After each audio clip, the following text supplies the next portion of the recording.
안녕하세요. 히디렉션 승입니다. 제가 장단점을 정리하다 보니까 크게 라이프 스타일, 그리고 커리어로 나뉘더라고요. 저 라이프 스타일. 사무직의 장점부터 시작하면 루틴화된 삶 이꼴 안정감이라고 하겠습니다. 이 안정감이 고용 안정에서 오는 안정감이라기보다는 내 라이프 스타일에서 오는 안정감이라고 생각해요. 본인이 본인의 스케줄을 조정할 수 있다는 게 가장 큰 장점 같은데요. 운동도 매번 같은 시간에 갈 수 있고, 취미 관련해서 정규반을 수강할 수도 있고, 주말에만 쉬니까 주말에 미리 일정을 정해서 어디 놀러 갈 수도 있고, 여행도 연차를 내서 그 기간에 딱 맞춰서 갈 수 있잖아요. 물론 컨트롤할 수 없는 야근이라는 변수가 존재하지만 운동 수업을 야근한 다음날 미룬다던가 약속 시간을 조정할 수 있다던가 시차나 잠자리가 바뀌는 승무원직에 비해서는 그나마 컨트롤 가능한 부분이라고 생각합니다. 제가 사무직으로 근무할 때 저는 이게 큰 장점이라고 와닿지는 않았는데요. 시차가 바뀌고 좀 불규칙한 삶을 살다 보니까 이게 큰 장점이 확실히 맞더라고요. 그리고 이 루틴화된 삶이 건강과 연관이 된다고 느꼈습니다. 시차가 바뀌는 삶에 비해서 확실히 건강을 챙길 수 있다는 건 정말 큰 장점 같아요. 실제로 같은 시간에 일어나서 밥을 먹고 또 잠을 자는 게 건강에 아주 큰 좋은 영향을 미친다고 합니다. 그치만 야근이 또 회사 바이 회사라는 거. 사무직의 단점은 안정적이지만 단조로울 수 있는 라이프 스타일입니다. 제가 출근을 할 때 다람쥐가 쳇바퀴를 돌아가는 그런 느낌이 항상 들었는데요. 똑같은 지옥철을 타고 똑같은 시간에 퇴근을 하고 똑같은 주말에 모여서 핫플을 가서 또 웨이팅을 해서 똑같은 음식을 먹고 사무직의 특징의 하나인 똑같은 사람들과 일을 하게 됩니다. 외근이 많은 직종이거나 특수 직종이 아닌 이상 대부분은 같은 사람들과 항상 일을 하게 되는데요. 잘 맞고 좋은 사람이면 물론 좋겠지만 이게 아무리 좋은 사람이어도 일적으로 계속 만나면 혹시라도 부딪힐 수도 있고 또 사람이 안 맞으면 그만큼 스트레스를 받기도 하니까요. 제가 사무직 근무할 때 이제 입사해서 일도 조금 익숙해지고 그 삶에 조금 익숙해졌을 때 이런 생각이 들더라고요. 이래서 사람들이 결혼하고 돈 보내다가 아기를 낳고 하는구나. 삶이 어떻게 보면 너무 무료하니까 이런 생각을 하는구나 라고 정말 사회 초년생 때 그런 생각을 했습니다. 사회 초년생 때는 내가 뭘 어떻게 먹고 살아야 되는 거 그런 거를 고민하다가 이제 정말 삶이 안정화되니까 그렇게 사는구나 싶을 정도로 어떤 쳇바퀴의 삶이 계속되곤 했었어요. 근데 이건 사람에 따라서 단조로움이라고 느낄 수도 있고 안정감이라고 느낄 수도 있을 것 같아요. 저는 개인적으로 이 부분이 조금 힘들었지만 저와 정말 친한 친구가 공기업과 공무원만 목표로 하는 친구가 있었거든요. 그 친구는 이 부분을 최대의 장점으로 꼽더라고요. 사무직에. 이에 반해 승무원의 장점을 보자면 다채로운 라이프 스타일이라고 느꼈습니다. 아무나 생각할 수 있는 그런 승무원의 장점일 것 같은데요. 오늘 한국에 있다가 내일 유럽을 가고 또 다른 나라를 가고 그런 라이프 스타일을 잘 맞아하는 분들이 많은 것 같아요. 다채로운 라이프 스타일에 가장 도움을 준 부분이 또 하나는 직원 티켓입니다. 저는 개인적으로 여행을 너무 좋아하고 주기적으로 이제 해외에서 콧바람을 꼭 쐬어줘야 되는 그런 사람인데 한국에 있기 지겨울만 하면 비행을 가고 또 스케줄 근무여서 시간이 널널하다 보니까 직원 티켓을 사용해서 세금 정도의 가격을 내고 정말 전 세계 티켓을 구매할 수 있거든요. 또 항공사마다 차이는 있지만 가족도 커버가 되고 또 친구까지 커버가 되는 항공사가 있어서 비행기를 정말 버스 타듯 이리저리 돌아다닐 수 있다는 게 정말 큰 장점인 것 같고요. 또 이런 직원 티켓은 저희 항공사뿐만이 아니라 다른 그 스카이팀에 있는 항공사라던가 스타에어라인스에 있는 항공사를 탑승할 수도 있다는 거. 그리고 또 이 다채로운 라이프 스타일에 조금 더 힘을 실어주는 특성은 매번 다른 사람들과 비행을 한다는 점입니다. 아무래도 매번 일하는 크루들이 다르다 보니까 비행에서만 보면 끝일 수도 있고 또 너무 잘 맞으면 서로 인스타그램 교환해서 계속 연락을 하는 경우도 있고 이렇게 다양한 동료들 그리고 또 다양한 승객분들을 만나는 게 저한테는 장점으로 다가왔어요. 또 하나의 장점은 스케줄 근무의 장점이라고 할 수도 있는데 평일에 쉬기가 가능하다는 겁니다. 왜 사무직 생활을 할 때 평일날 반차를 내고 딱 나오면 그 평일의 공기부터 다르거든요. 그래서 저는 중간에 막 심부름 같은 거 있으면 제가 갔다 오겠다고 하고 나가고 이랬었는데 여유롭고 웨이팅 안 해도 되고 북적이지 않게 대중교통 탈 수 있고 은행이나 병원에도 편리하게 갈 수 있다는 점이 장점으로 다가왔습니다. 하지만 승무원의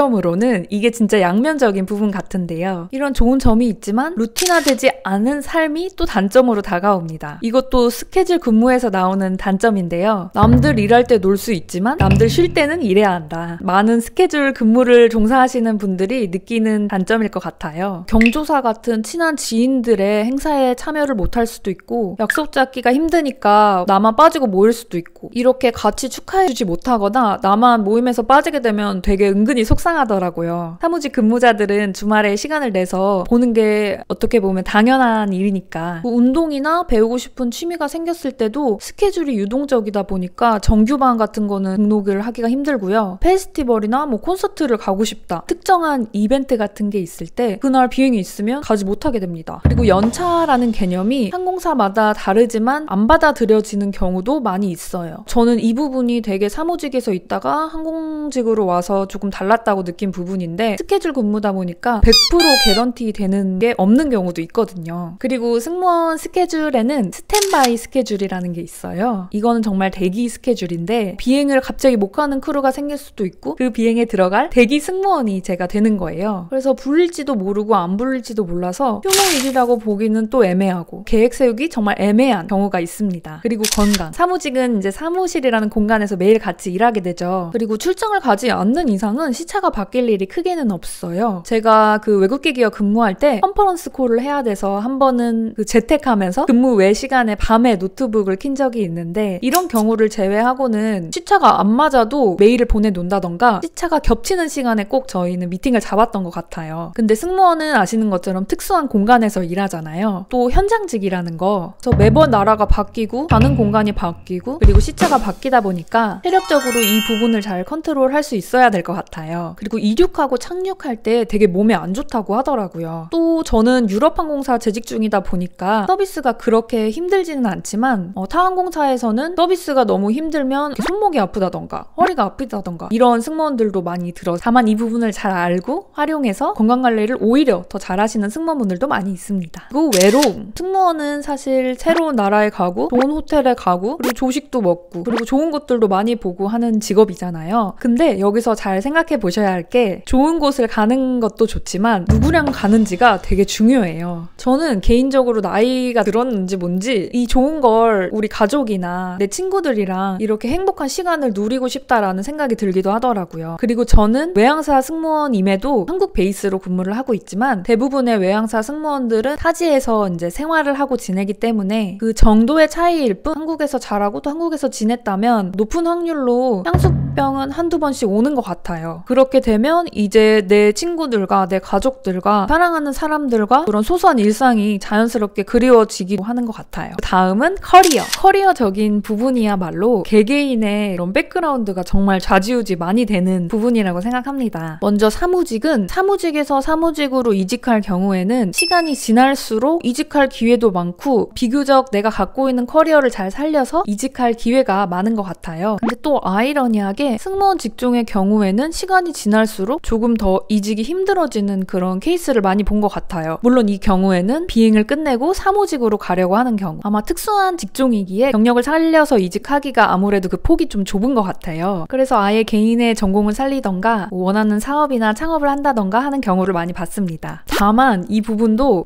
이 커리어를 잘 살려서 전직 승무원이라는 타이틀이 어울리는, 물론 있습니다. 제가 말한 케이스는 절대적인 케이스는 전혀 아니라는 거. 이렇게 제가 느낀 승무원 그리고 사무직의 장단점을 정리해 봤는데요. 이 둘은 정말 다른 직업이라고 느꼈어요. 제가 사무직에 재직할 때는 그 직업 자체에 대한 만족도는 꽤 컸거든요. 근데 또 한편으로는 승무원이란 직업에 대한 궁금증이 되게 컸던 것 같아요. 그렇게 이직한 지금 승무원 직업 자체에 대한 만족도는 커요. 근데 이건 제가 생각했을 때 승무원 자체의 만족도라기보다는 제가 재직 중인 유럽 항공사 이 특수한 환경에 대한 만족도가 조금 더 큰 것 같습니다. 근데 제가 만약 사무직을 경험하지 못하고 바로 승무원으로 취업을 했다면 이렇게까지 만족도를 느끼지는 못했을 거라고 확신해요. 승무원이 보이는 환상만 가지고 시작하기에는 그렇지 못한 부분이 정말 많거든요. 저는 환상을 가지고 지원을 했다기보다는 정말 현실적인 부분을 보고 지원을 했고 근무를 했기 때문에 좀 더 만족도가 높은 것 같습니다. 하지만 똑같은 사무직도 사무직 나름, 제가 있었던 외국계 기업 기준으로는 유럽계도 있고 미국계도 있고 또 아시아 회사도 있고 정말 분위기가 다르거든요. 국내 기업은 대기업, 중견기업, 스타트업 그 안에 있는 계열사랑 직무, 부서마다도 분위기가 정말 달라요. 달라요. 항공사는 정말 국내 항공사는 대형 항공사, 저비용 항공사, 그리고 외항사 중에서는 중동권, 유럽권, 아시아권, 이건 정말 저의 주관적인 리뷰라는 거 다시 한번 참고해 주시고, 그럼 오늘 영상은 이렇게 마무리하도록 하겠습니다. 구독과 좋아요 부탁드립니다.